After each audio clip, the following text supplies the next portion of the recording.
You're listening to Whoa! Potluck.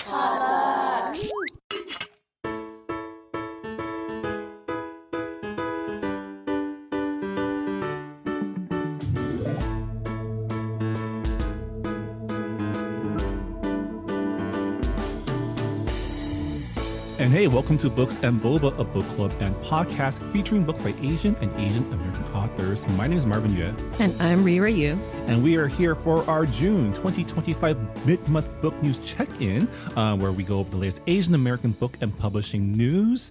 As always, Books and Boba is supported in part by our listeners. So if you've been enjoying our podcast and want to become a big part of our book club, head on over to patreon.com/booksandboba, where as an official Patreon supporter, you can gain access to our members-only Discord server. And if you join us at the Honey Boba level, you also gain access to our monthly bonus podcast, as well as the opportunity to help us pick a quarterly book club pick, which our next one is actually in July. So if you join now, you actually do have the opportunity to help us pick our next month's book club pick.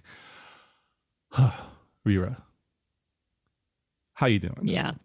I think that's a rhetorical question, considering all the news that have been happening in LA as of like less than an hour ago. Senator Alex Padilla was forcibly removed from a DHS press conference and handcuffed. So really not that great.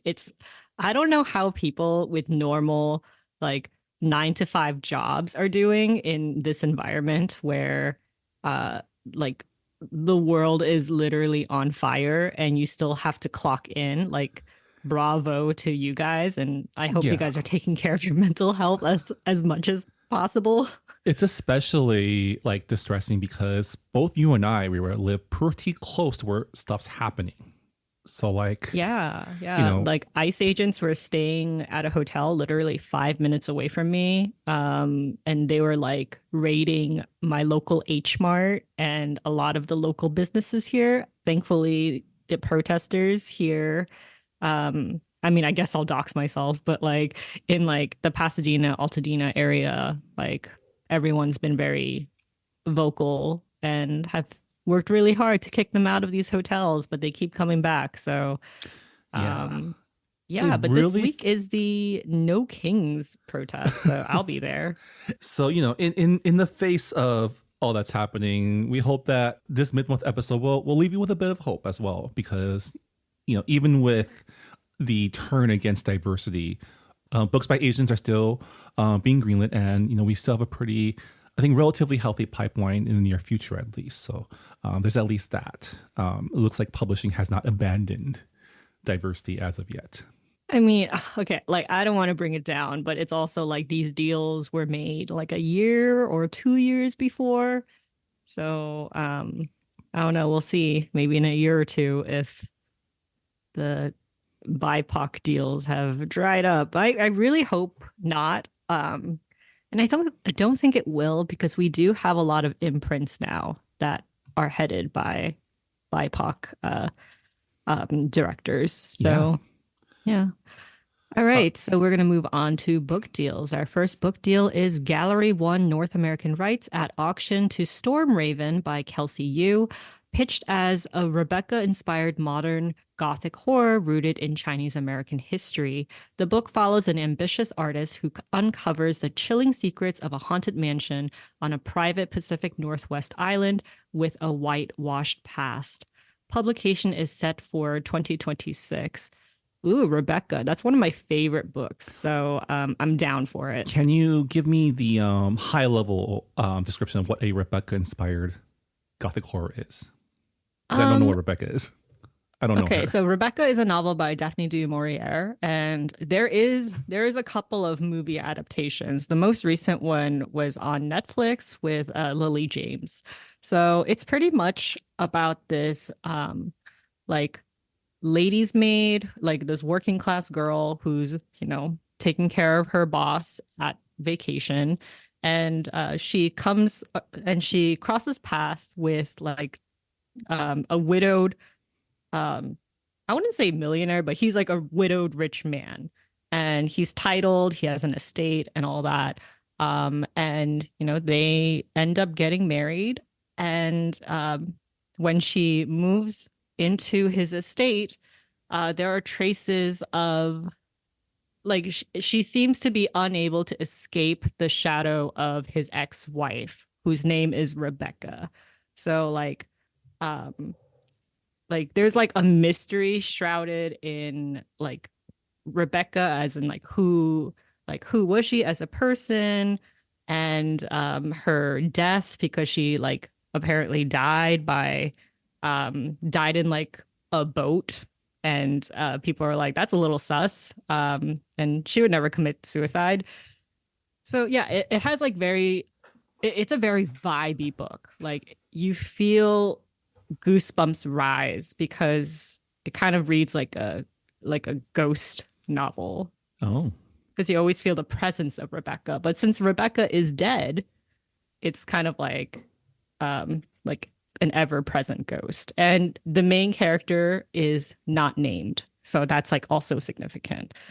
I really yeah. loved it. I really love the book. So Seems like a yeah, really like cool like backbone to build a like Asian American gothic horror around, because there are a lot of hidden histories that like we don't, aren't recorded or aren't as well known because they're like, histories of marginalized people. I just watched Sinners, so like I'm really got into like the Delta Chinese story, especially the film that Dolly Lee made, and it's just like, these are stories that like they're part of our history and a part of our roots.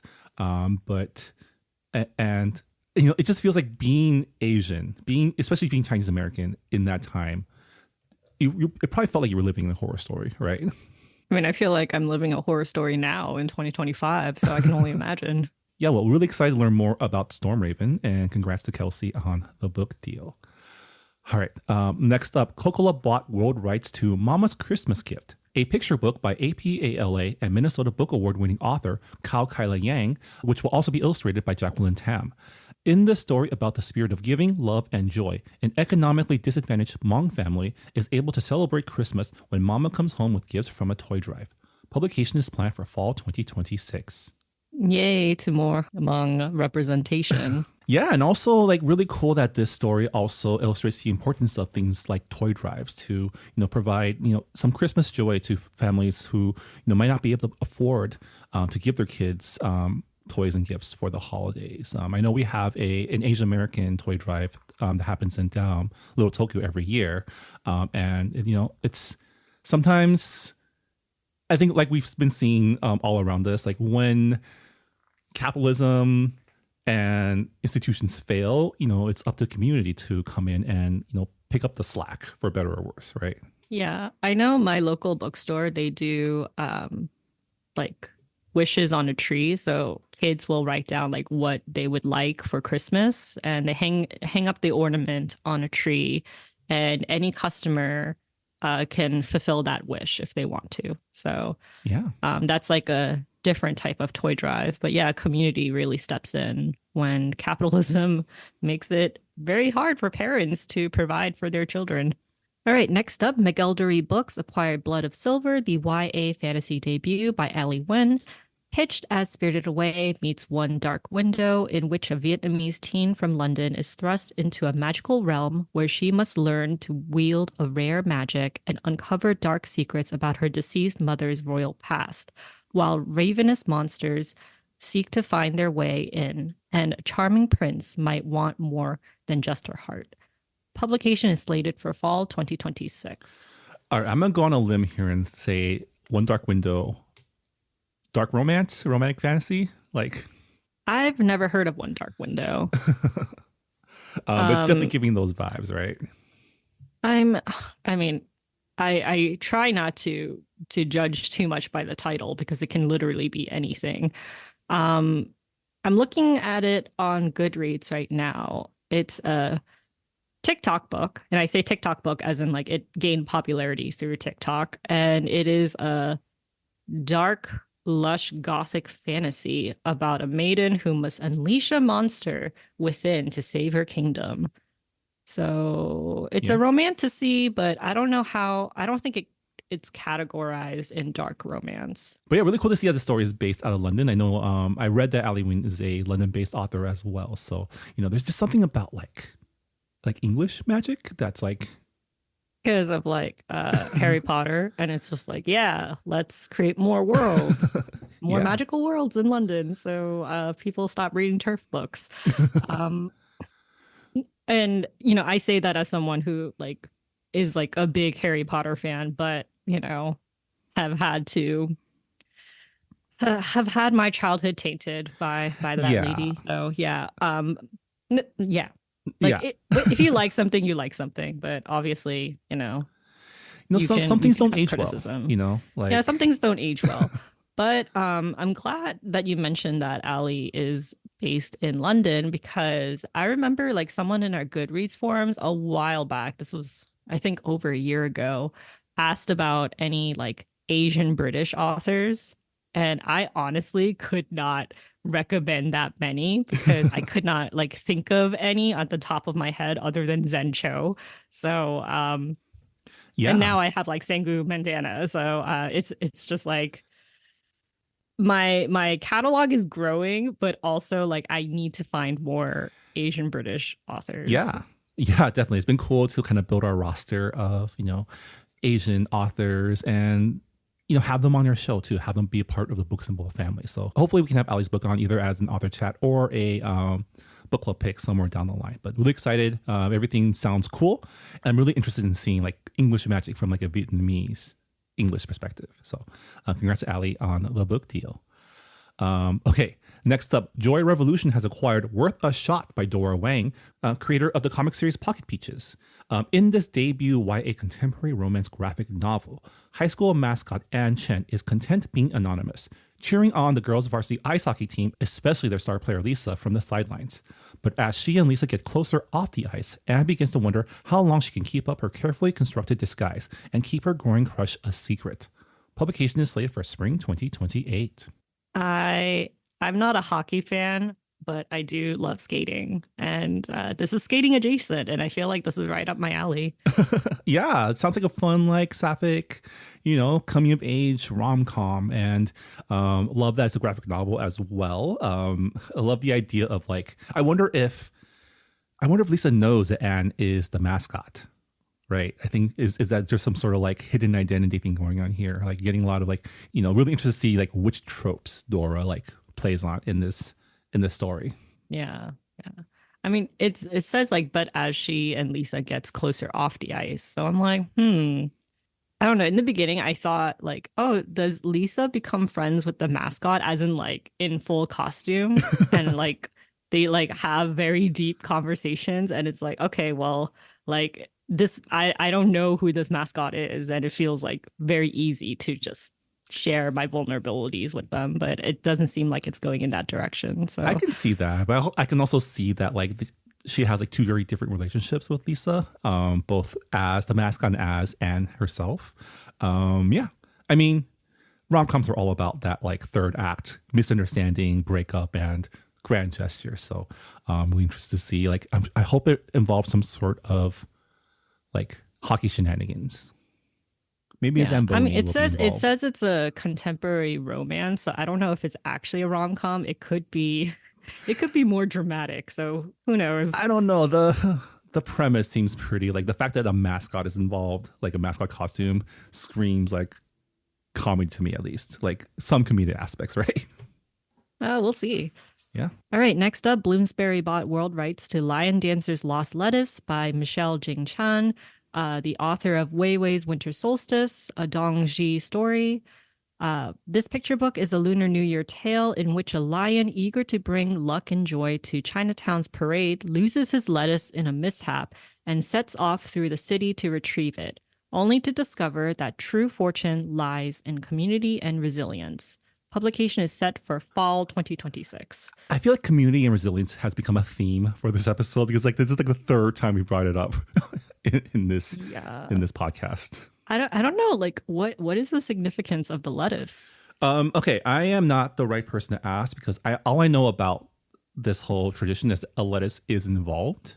So like in the traditional lion dance, there's a part where like, if they're at like a wedding or if they're at like an event, they go up to like a VIP, and the VIP puts a lettuce into the lion dancer's mouth. The lion dancer grabs the lettuce, rips it up as if the lion is eating it, and spits it out. And then I think in some events they hand out a red envelope, but I think it's supposed to be like you feed them the lettuce and then they like turn it into luck, I guess. Oh, so it's like it's kind of like a magic show in a way. Kind of. Turning something into something else. Yeah. Okay, interesting. Don't quote me on that though. Like my as a second generation Chinese American, like child of immigrants, my knowledge of my cultural heritage and traditions is probably like not as deep as I want it to be, which is distressing because I'm hoping to pass these traditions on to my children. So I'm gonna have to maybe I'll have to pick up this book to like, you know, to reinforce these traditions or this heritage. Yeah. All right. Okay. Next up, Simon & Schuster has acquired world rights to Leave It to Me, written by Katrina Moore and illustrated by Biva Nguyen. It is a picture book with an autumnal theme and an ecological message centered on a chipmunk who is determined to rake up all the leaves around her very neat forest home, only to realize that sometimes you need to leave things be. Publication is planned for summer 2027. Man, there's a lot of puns in this one. Yeah. Well, kids love puns, and so do dads. I do love a good pun. This sounds pretty cool. I wonder if there's like some like composting message in there. It sounds like there's I was about to say, like, you're supposed to leave the leaves out for a while so that it could like compost and have like bugs take like nutrients from it. Yeah. Instead of just like putting it in a bag and immediately throwing it out. Yeah, so I'm sure that's part of the message. I wonder if this will be some sort of like ecological coach, maybe like an owl or like another squirrel to say, "Hey, my dude, let's not clean up all the leaves because the bugs need to eat." You know? Yeah.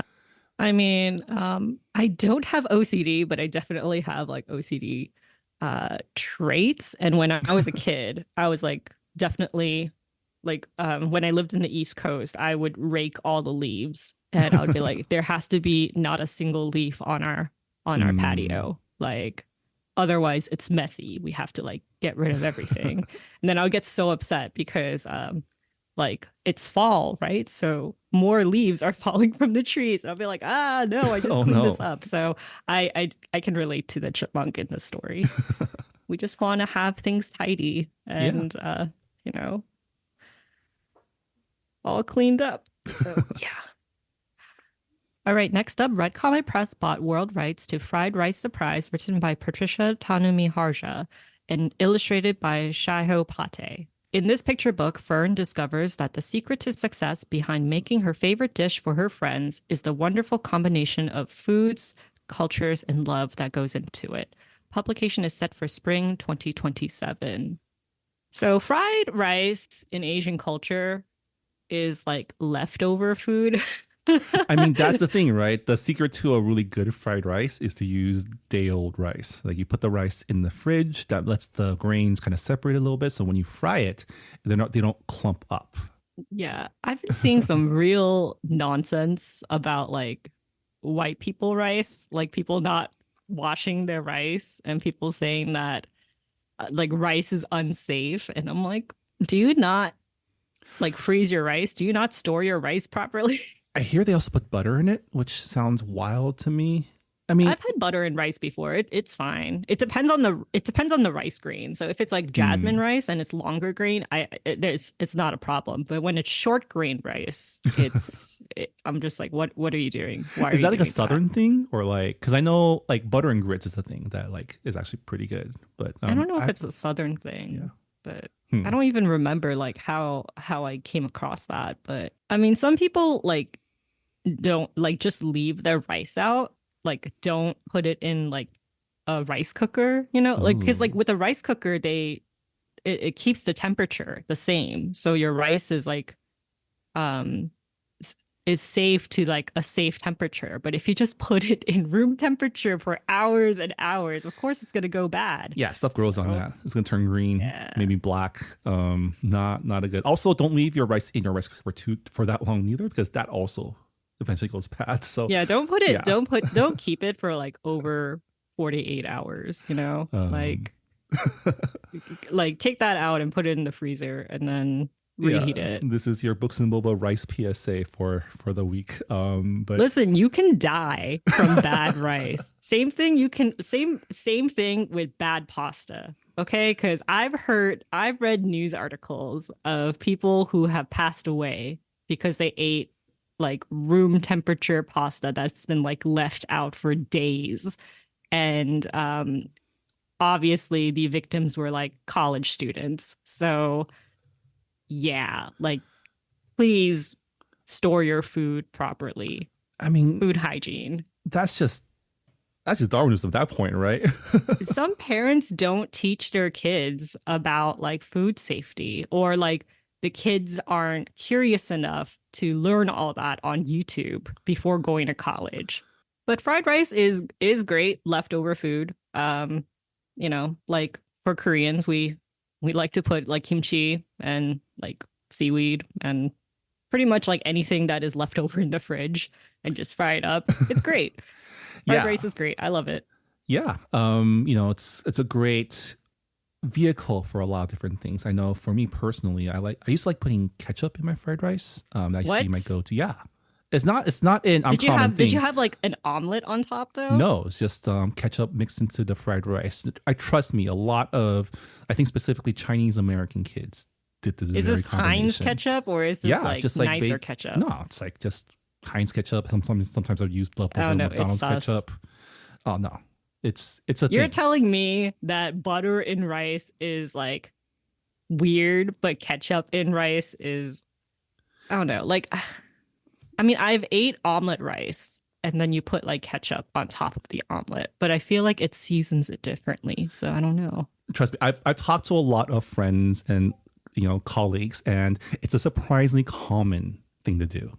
My wife used to do it too. So, anyways, just saying, I love this idea of like fried rice being a way to combine a lot of different cultures. I feel like fried rice is a very it's a staple among many cultures, but also a very easy way to just like kind of create a, for lack of a better term, fusion dish, right? Because, it's kind of just, you just throw stuff you like in there and the rice binds it all together and becomes delicious. Yeah, I don't think I've ever had like a terrible fried rice before. Yeah, I haven't either. It's really hard to mess up fried rice. So yeah, I guess we'll find out what kind of fried rice this fried rice surprise will be. But congrats to Patricia and Shiho on the book deal. All right, next up, Free Spirit bought world rights to More Than What I See by Miso Kwak, illustrated by Thaís Mesquita. This picture book centers on the joyful, powerful perspective of a blind child as Maya shares her experiences, frustrations, and strengths. She celebrates who she is and pushes back against ableist assumptions with confidence and pride. Publication is slated for winter 2026. This is great because it's teaching kids that ableism is bad. And I feel like there's a lot of misinformation about blind people because people think that you don't see anything at all, and there's varying degrees of blindness. So there are some people who can only see like very blurred objects. There are people who pretty much can like see a little bit of depth perception, but like that's about it. So like blindness is also like a spectrum.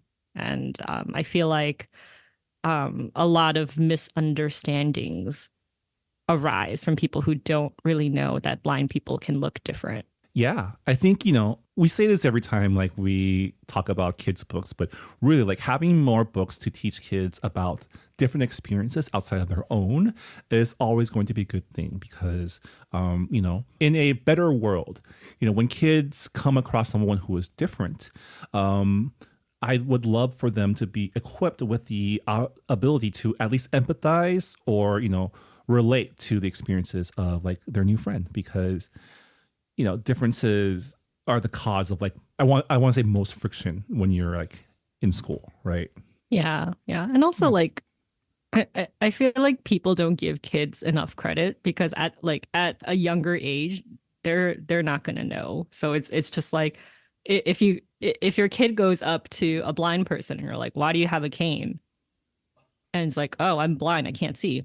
Oh, okay. And then there's like no further questions, because they just like accept it as fact. It's just when the household kind of spews ableism in like everyday conversations that can really influence the kids' mind. Yeah, And we do not want to raise ableist human beings. we do not. We do Indeed. not. All right, next up, Abrams acquired Kiri by Alice Chu, an early graphic novel series about the everyday adventures of an exuberant girl based on the popular webcomic in a 3-book deal at auction. Each book will have 3 short stories filled with slice of life humor. In the first, Kiri goes on a bird watching trip with dad, raises butterflies with mom, and creates a cozy camp inn on a rainy day.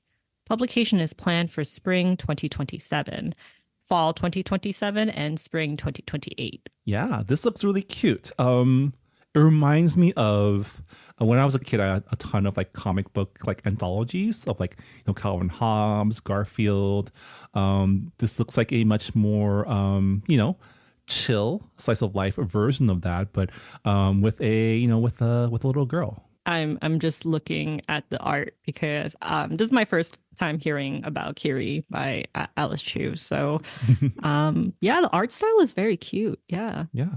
I feel like the first book says that she goes on a bird watching trip and raises butterflies with her mom, and I'm like, I am not a nature girly. I would not like I would not like this. I would not have liked it as a kid either. Yeah, 2027. My kids will be about 2.5, maybe too young to, really read comics, but, old enough for me to read these comics with them. So I'm looking forward to, excited to have, something to share with my kids when they're a little bit older. So congrats to Alice on the book deal. All right, next up, Crown acquired world rights to The Quest for the Longest Noodle by Stephanie Tsai and illustrated by Sidney Wume.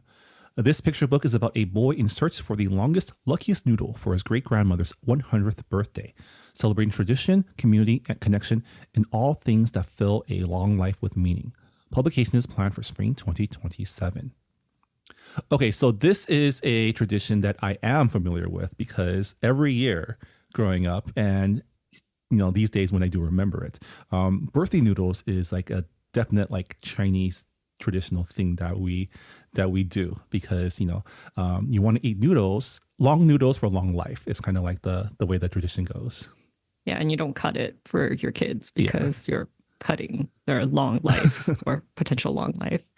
I did hear about this tradition and I was like, how with children though, it's a choking hazard, so how do they get around this? But it's just like a traditional thing. I'm pretty sure parents are not that negligent of their kids when it comes to eating long noodles. Also, Chinese noodles are a little more like softer, so I think it's like not as like we don't serve our noodles al dente like the Italians do, Or like thick, right? Yeah. Not like thick noodles. So yeah.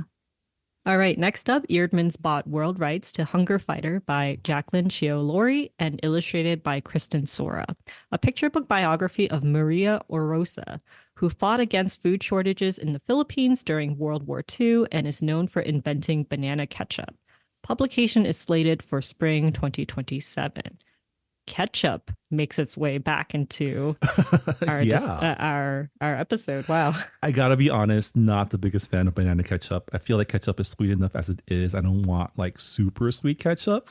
But that's also because I didn't grow up eating it. So don't come at me, my Filipino listeners. I mean, it was probably created because it says here like she fought against food shortages in the Philippines during World War II. Yeah. And a lot of Asian dishes, they come from scarcity and just innovation during colonialization and war. I read somewhere or someone posted, I don't know if it was you or someone on Instagram posted that like everything we consider Korean food is actually pretty recent. It's all food born out of necessity during like wartime, right? We have we have a very long history of like cuisines. I wouldn't say like recent Korean, like recently popularized Korean food is like new. Like tteokbokki, that's been around in like the royal courts, and the only thing that changed really was like the seasoning because the gochujang, the red pepper paste didn't come into play until later.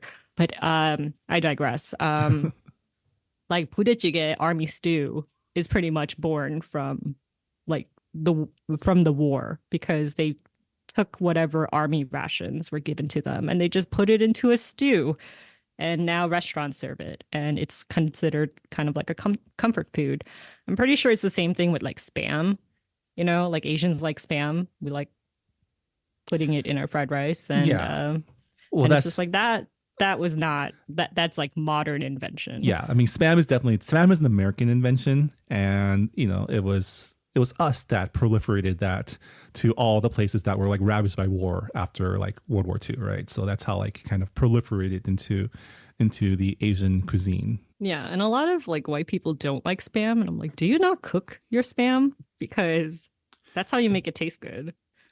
What? I'm sorry, I'm dunking on white people so much, and like, I mean, different cultures, different ways we cook and season our food. So I feel like they don't cook their spam though. Is the thing. They don't, because like I do remember like spam musubi and like a lot of like white friends are like, why are you eating that? And I'm like, because it's delicious. Would you like some? And then when they try it, they're like, oh wow, this is actually really good. Like I didn't know that spam could be good. And it's like, yeah, because you cook it and you season it like food. Yeah. Like all food. Do you not season things?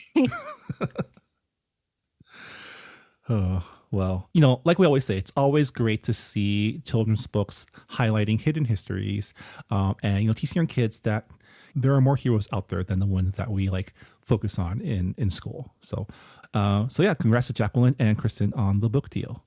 All right, next up, Simon & Schuster has bought Oh My Affogato by Daphne Ang and Donna Gorbemper, a romp through the Amalfi Coast pitched as a love letter to 2000s rom-coms aimed at fans of Love and Gelato and Anna and the French Kiss, featuring a boy-crazy teen as she tries to plot her way into something real with her on-again, off-again situationship, only to realize that sometimes the best things in life, like love and vacations, can't be planned. Publication is set for summer 2026. It is very much a 2000s rom-com. Yeah, always love a good road trip. Like Euro Trip remains one of my favorite movies of that era. And there's something to be said about like letting your vacation take you where you might not have thought to go, right? I know this goes against your central ethos in planning vacations, Rira, but sometimes you gotta just go with the flow, right? No, I'm firmly against that. But yeah, like this does remind me of like Love and Gelato, and to like a certain extent, like Emily in Paris. Like people romanticize their lives in Europe or in foreign countries, and it's like, yeah, maybe I'll become a better self. Maybe I'll find the love of my life. There's that like romanticization that really was big in the 2000s. So yeah, I feel like I know this is like a young adult book, but I feel like a lot of millennials in their 30s will probably enjoy it for the nostalgia and or early the 40s. vibes. Let's be honest. Like millennials are in their 40s now. The oldest millennials are in their 40s now. So let's not forget us middle-aged millennials. Yeah, congrats to Daphne and Donna. Looking forward to reading this next summer. All right, next up, Knopf acquired at auction Planted, a picture book by Nina Mata, which takes the reader on a physical and emotional journey of an uprooted sapling that is removed from its pot and placed in the ground. Publication is scheduled for spring 2028. I am not a gardener. All plants die by my hands, but I have a friend who is like very big on gardening, and she's always propagating her plants, and she's like, would you like a plant baby? Would you like to grow a plant baby in your home? And I'm like, no, this child belongs in a more loving, caring family, because I will kill it. Yeah, I mean, this sounds more like a conservation type of story. Like a sapling to me suggests tree saplings, so maybe this is about like reforesting, and like we always say, it's always, conservationism is going to be a huge part, especially in the next generation, because of the sheer toll that the previous generations have taken on the environment. So, teaching our kids the importance of conservation of our like ecology is going to be even more important for them than for us, right? Also, this could be read as like a metaphor of like, like growing up, because it's like, the the sapling is removed from its pot. It's like, oh, it's like home that it's known for a very long time, and now it's out in the world and Yeah. have to like build roots and stuff. I might be going a little bit too deep into it. It can be a but lot of there can be layers. There's always more layers. Like, there's only so much we can get. We can glean from these premises. yeah, well, congrats to Nina on the book deal. Next up, FSG has bought in an exclusive submission, Today is Children's Day by Aram Kim, a picture book about a sister and brother who learn about the Korean holiday Children's Day, which honors children, and then want to celebrate this special day with their parents. When a mishap occurs, the siblings learn the true value of family. Publication is slated for spring 2027. I'm a bad Korean. I don't know what the traditions are of Children's Day. I do know the Japanese tradition of like its equivalents to Children's Day, which is, like they have like those carp flags decorating everywhere. And I know there's like gifts given to children, but I don't know Korean Children's Day. I don't know the traditions.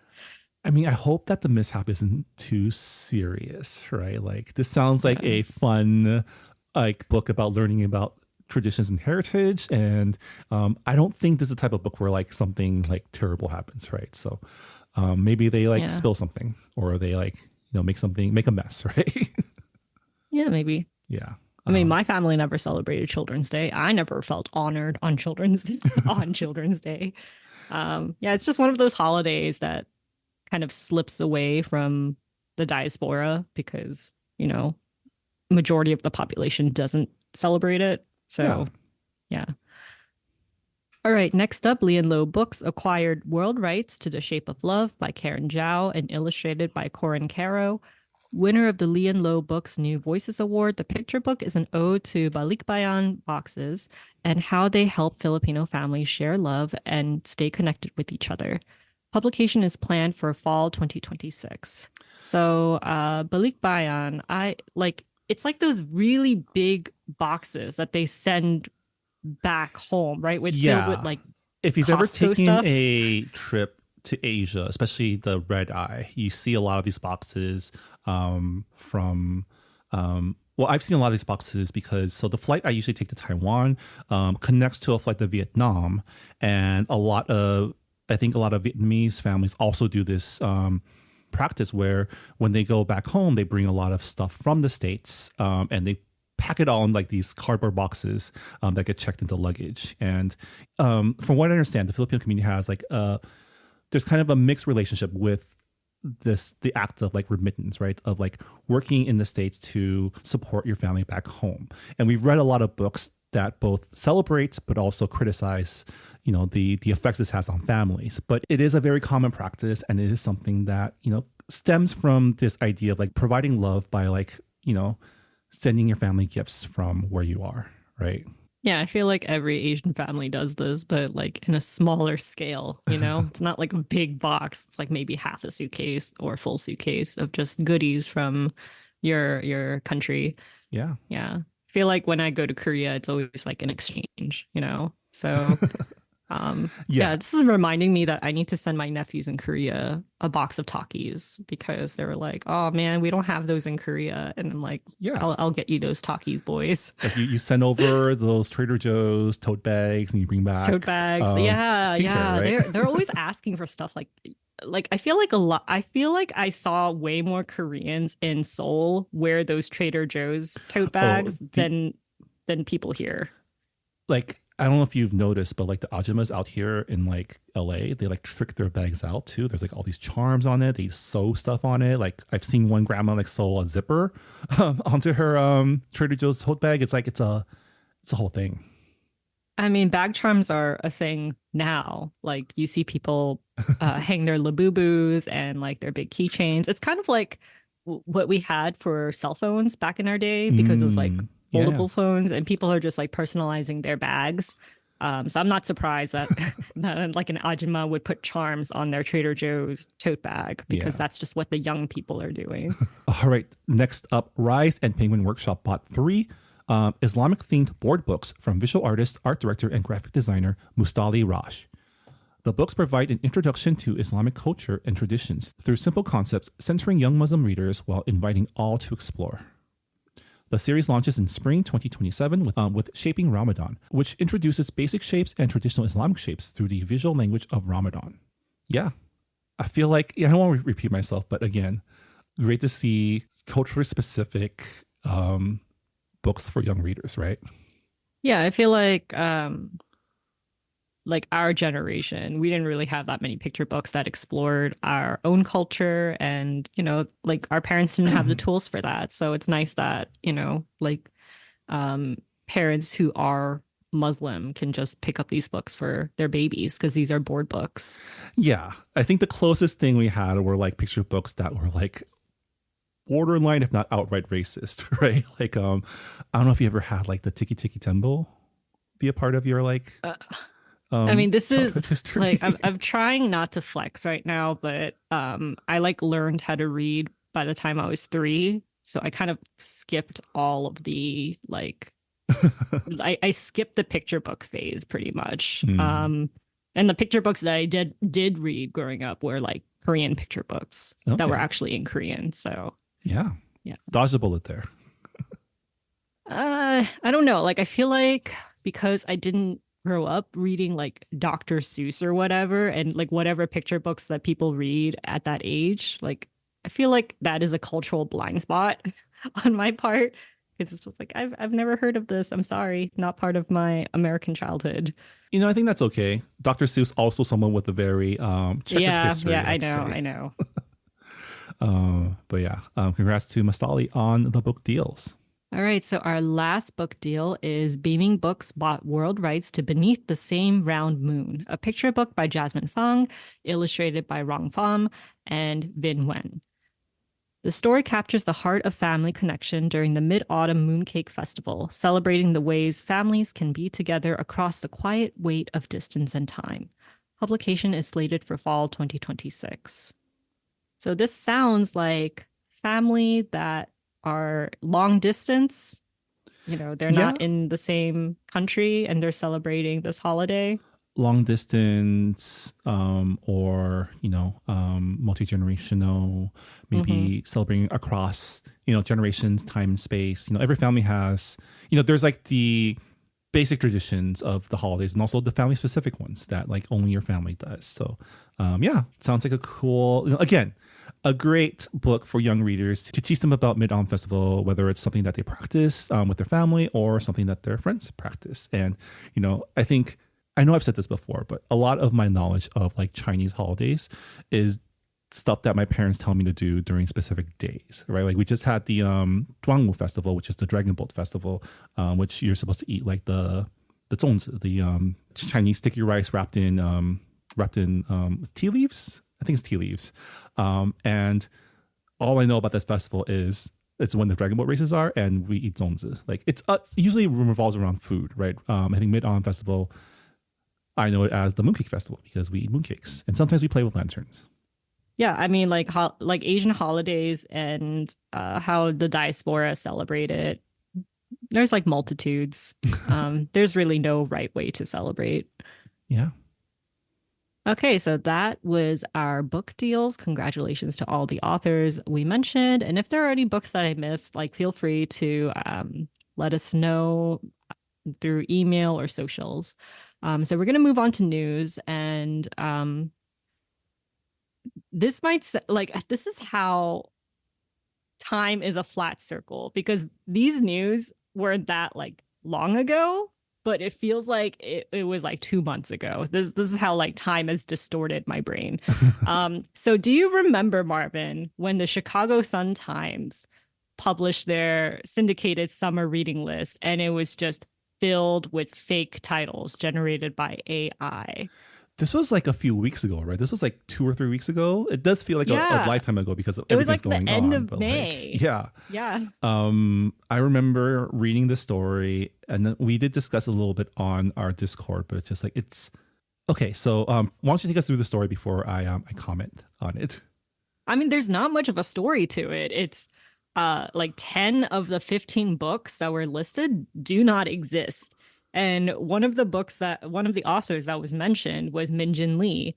And the fake title that they assigned was Nightshade Market, a story that follows three women whose paths intersect in an illegal night market. The novel examines class, gender, and the shadow economies beneath prosperous societies. And I'm like, what?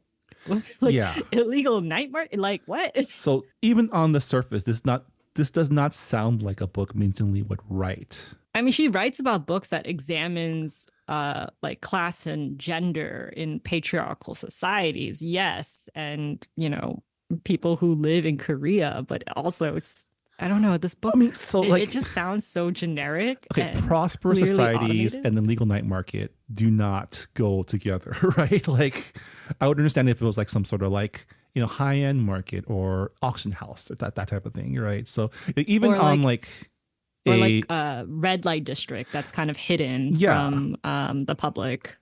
and that's to say this whole story just shows you that remember when like publishers were like, oh yeah, we're going to use AI to help people write stories, but don't worry, there will still be editorial oversight.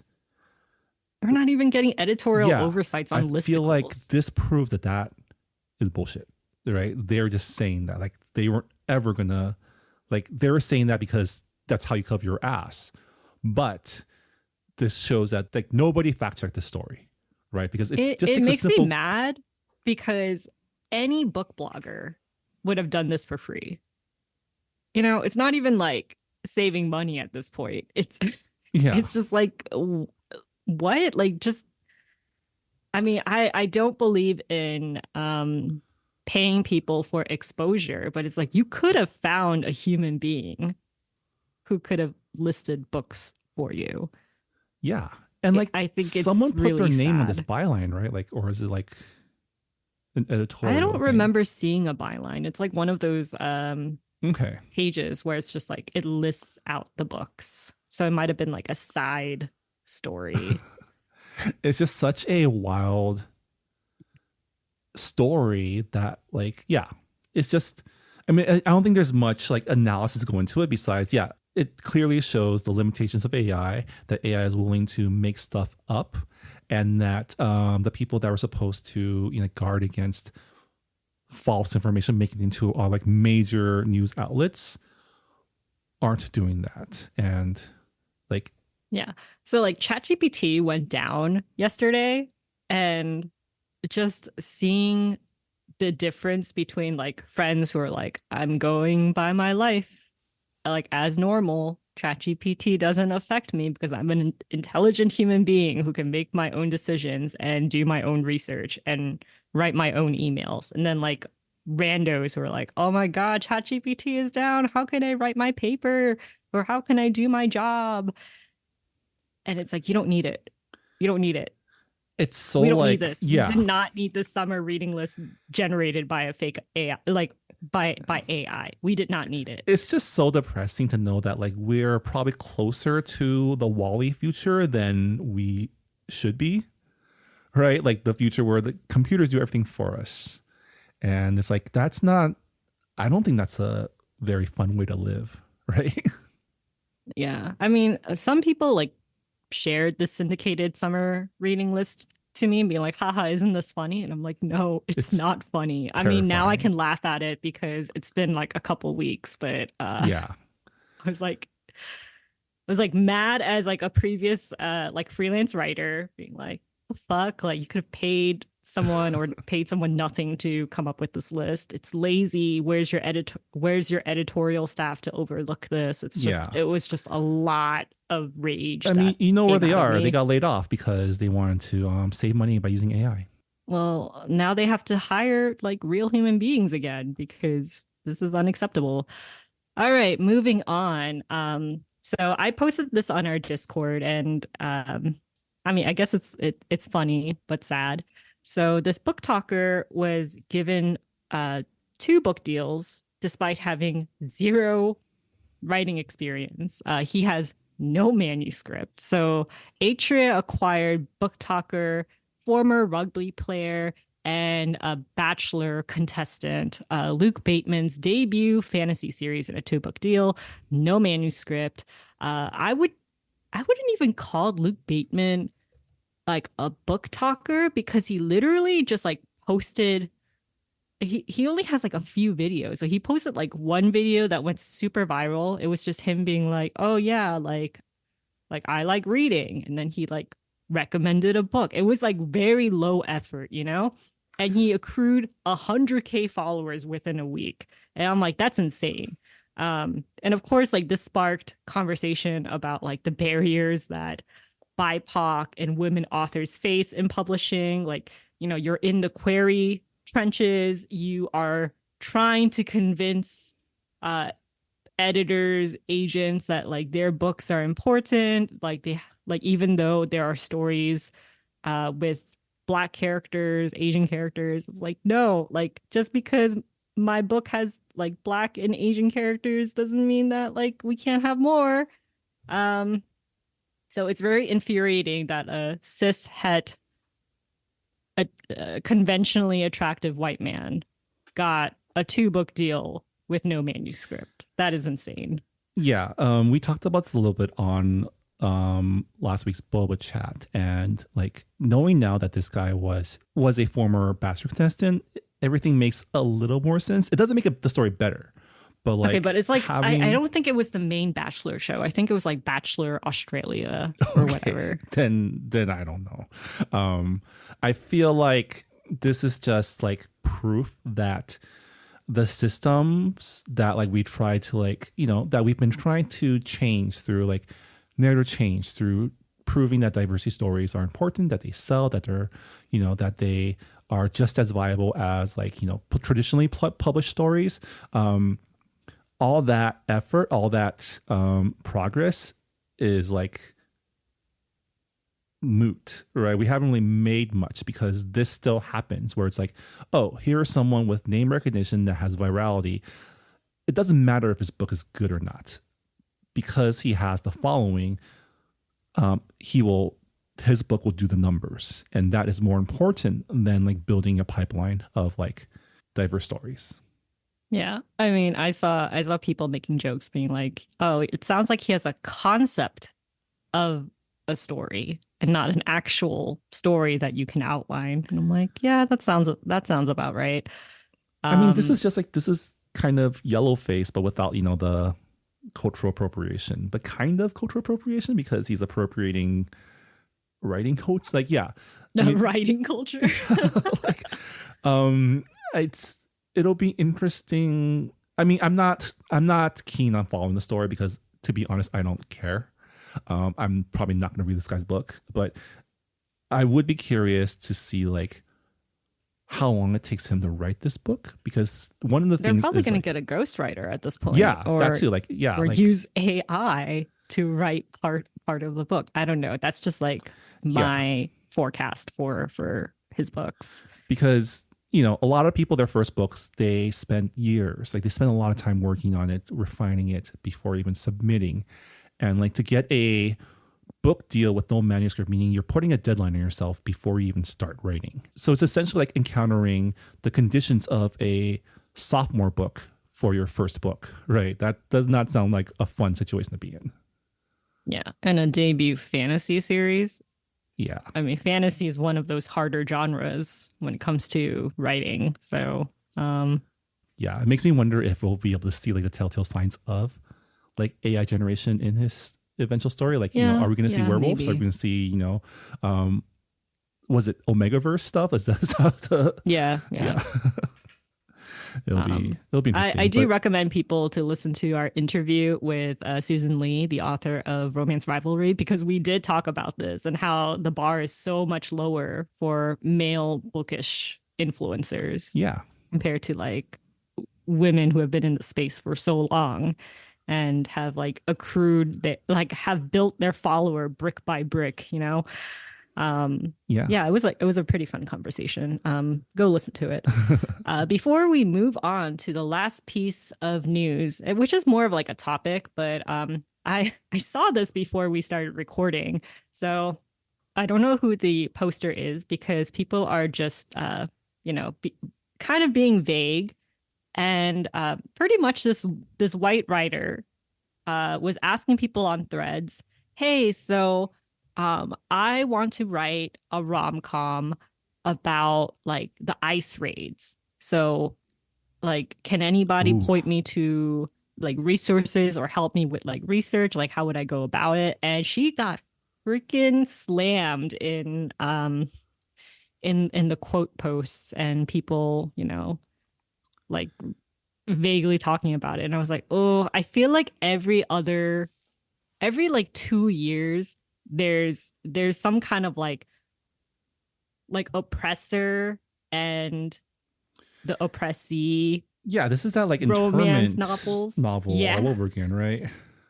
Yeah, and it's like, why? Like, why would you think this is a good idea, especially in this climate? Like, that's your first idea of like, wow, people are being kidnapped off of the streets and families are being ripped apart. I can write a rom-com about this. It's just deranged. Yeah, it's like your privilege is showing, right? That's what this is. It's like you don't have to worry. Like, you can see the situation and say, oh, it's ripe for drama, but like, this is happening to real people. Like, you should like, Also one, not the asking right people for time, but help B, on never the right research. time, right? Like, this is like not something that you like it's like, oh, let's write a Holocaust rom-com, right? It's like, You will be very surprised at how many Nazi romances there are, like books where like the romance interest is a Nazi soldier, but one of the good guys, or like a soldier that doesn't know yet that of the gravity of oh, like what he's doing, just and it's following just like, orders. Like, I feel like that's, it's like I yeah. can't. Oh, I did not. But like I it, like did not need to know this part. This. there's so many, and like we just got to stop, all right? Like, please use some critical thinking. Yeah. Yeah. Okay, but moving on to like the last piece of news, which is more of like a discussion topic. So this one book talker, I'm gonna leave her unnamed because they've like taken down their video, and I think it was like I think they've learned their lesson. But they claim that reading 20 books a year is overconsumption, and this obviously created a lot of backlash from the bookish communities. And what is it? One poster on Threads, Books and Bow.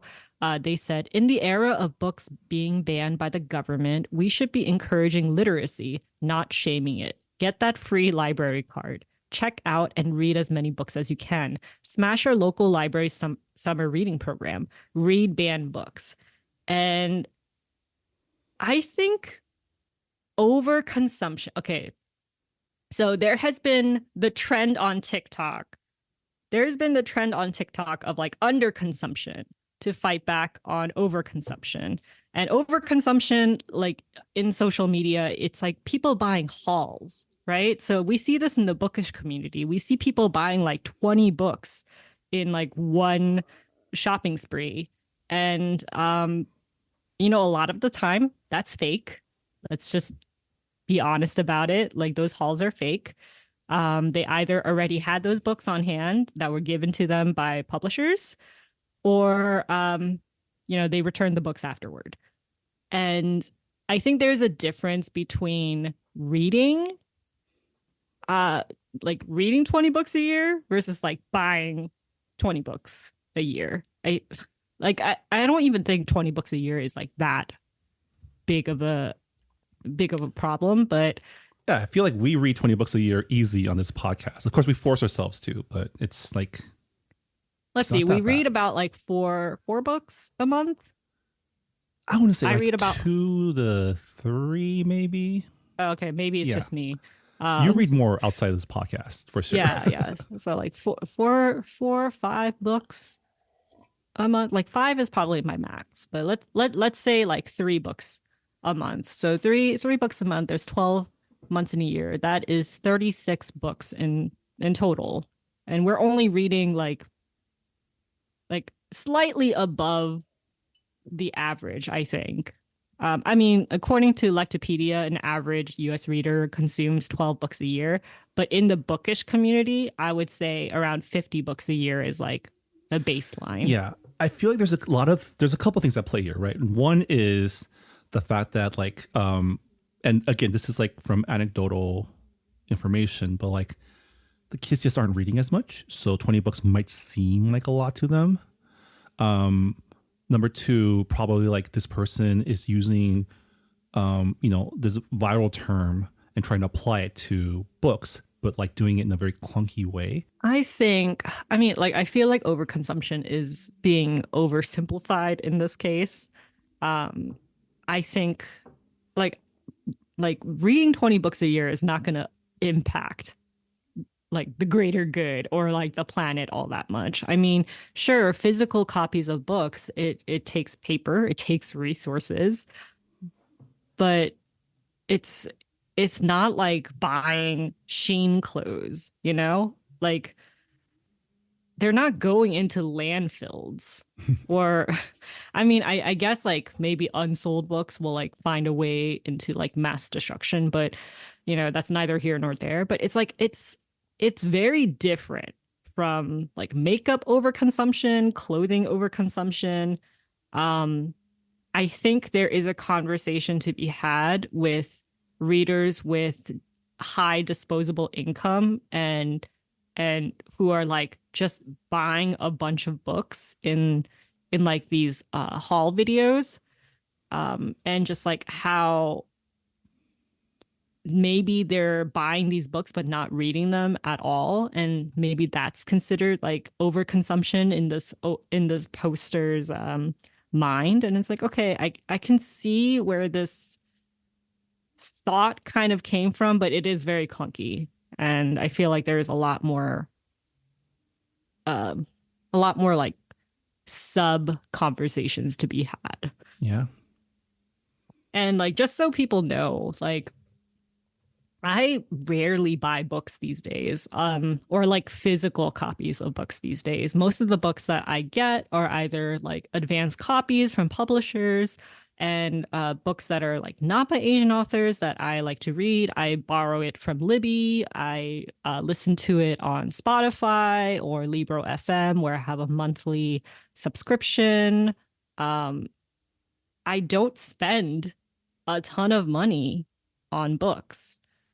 And I think it's really important to be transparent about that, because a lot of people think that they have to like get the shiny special edition hardcover copies of really popular books in order to have like a pretty library. And I think good libraries, it takes time to build. So yeah, like I have a whole opinion on haul videos of like booktubers, but yeah, I don't think it's overconsumption. That's my final thought. I feel like at the end of the day, it's like I guess if you feel like you want to save as much as you possibly can, like stick to ebooks, e-readers. Go about your life in a way that makes you the most comfortable. But I think making a blanket statement like that, it's also never going to go well, right? It kind of reads like, oh, people who read 20 books a year are like they don't exist, or like that's just like being snobby. Yeah. I'm like, actually, we could be snobbier. We read way more than 20 books a year.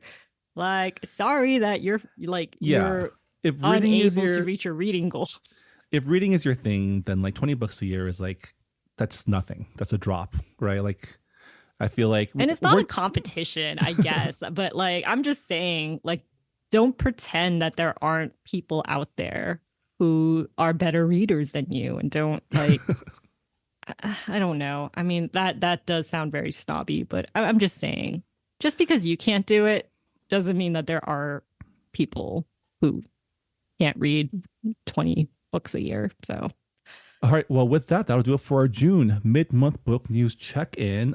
As always, thank you so much for compiling our book news and publishing announcements. I guess before we go, can you please remind our listeners what book we are reading for book club this month? Yeah, so we are reading my pick this month. We are reading After Parties, a short story collection by Anthony Viez-Nassau. And it's a short story collection that explores the Cambodian American life in the Bay Area. Yeah, so if you are a Patreon supporter, we are reading along on Discord, so make sure to check the Discord channel for our reading schedule.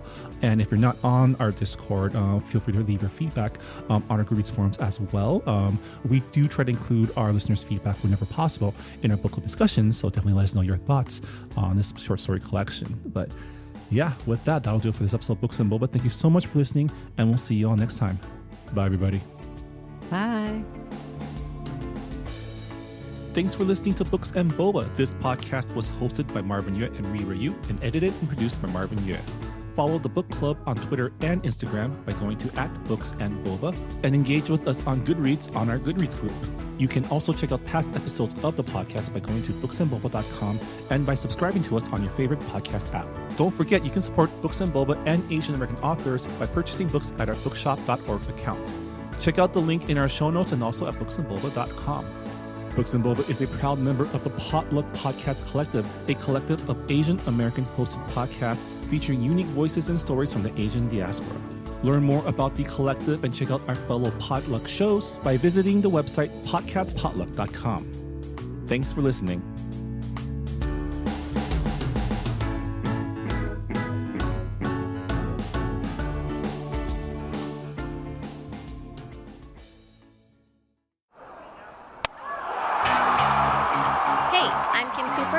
Co-host the podcast Asians in Baseball alongside Naomi Ko and Scott Okamoto.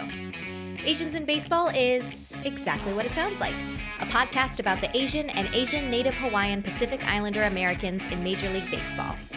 Every week, we break down the highlights of what's going on with Asians in baseball and then take a deeper dive into the Asian and Asian Americans past and present who have shaped baseball as it is today. Whether you're Kim Eng's #1 fan or you've never even heard of Hideo Nomo, we've got something for everyone, especially for the Shohei Ohtani stans. Maybe too much for the Shohei Ohtani stans. Listen to Asians in Baseball wherever you get podcasts, part of the Potluck Podcast Collective.